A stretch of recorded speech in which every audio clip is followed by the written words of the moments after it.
You need to dump him. Why does she let him treat her like that? I can't believe she's still dating. She's such a Why don't you just I would leave? really like a friend I can't less believe she if got they back let a with guy him. treat them How like dumb. that. I think that over the years, advocates and activists have started to do a really good job of encouraging people to change the conversation and shift that narrative away from why don't women just leave to why are men causing harm in the first place. And so if we read a story in the news or we read somebody's Twitter account about being in an abusive relationship, if the first words that come out of our mouth are, well, I don't understand why she didn't just leave, then basically we're contributing to a society that puts all of the focus on the victim and all of the focus on the woman.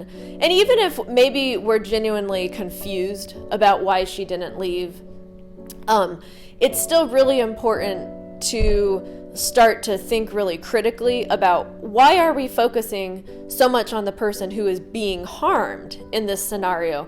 Why don't we start to think more about, well, why is somebody in the relationship causing harm in the first place?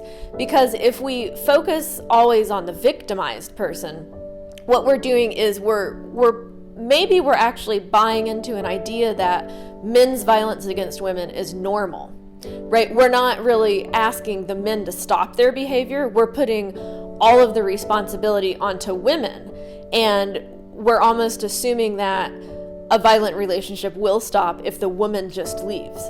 But research has shown us that sadly, when a woman tries to leave, she's at the most risk for being murdered by her partner. So it's really not fair ever to say, well, why doesn't she just leave? We instead need to say, why doesn't he just stop? In order to stop asking these women why, let's learn more about the dynamics of abusive relationships. In order to understand this dynamic, we first need to learn about the concept of power and control. One of these ways is through coercion and threats, such as threatening to hurt them, to commit suicide, to report them to welfare, and forcing them to drop charges or do illegal things. They use intimidation through looks, actions, gestures, destruction of property, abuse of pets, and even displaying weapons. The abuser will also use emotional abuse, one of the most powerful techniques, by putting them down, calling them names, making them think they're crazy, playing mind games, and using humiliation. Abusers can also create isolation by controlling what their partner does, who they see and talk to, what they read, and where they go. Minimizing, denying, and blaming are also used by the abuser by trying to convince their partner that the abuse isn't happening or that the abuse is their fault. The abusers will even try to involve their children by making the kids relay messages through them or by threatening to take the children away or threatening to harm them. Abusers can prevent their partner from getting or keeping their job, they can control the money, they can give their partner an allowance, and they can even restrict access to the income. Finally, abusers will use male privilege by treating their partner like servants, making all of the big decisions, and defining the roles in the relationship. By looking at examples from the #WhyIStayed Twitter movement, we can see firsthand how these methods of power and control can lead to barriers to leaving.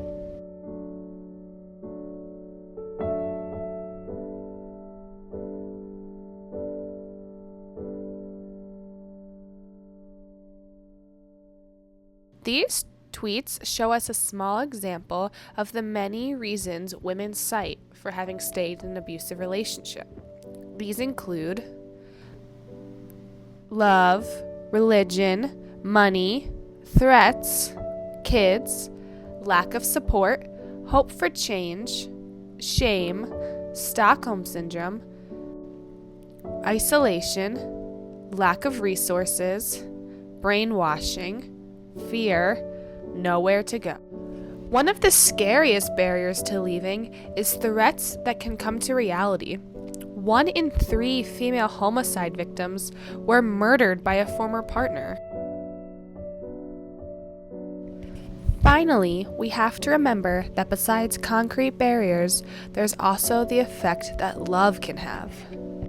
Something that a lot of us don't really think about right off the bat is love, right? And that's something I talk with my students a lot about, is that, for example, if I was to go out on a first date with somebody and that person called me a bunch of names or slapped me or shoved me into a wall, I would probably never go out on a second date with that person.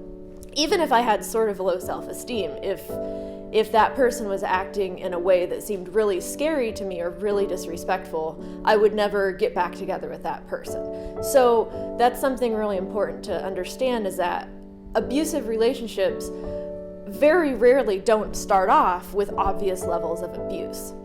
Abusive relationships often start off with two people falling in love. And over time, one of those people starts to exhibit a lot of controlling or unhealthy or abusive behaviors.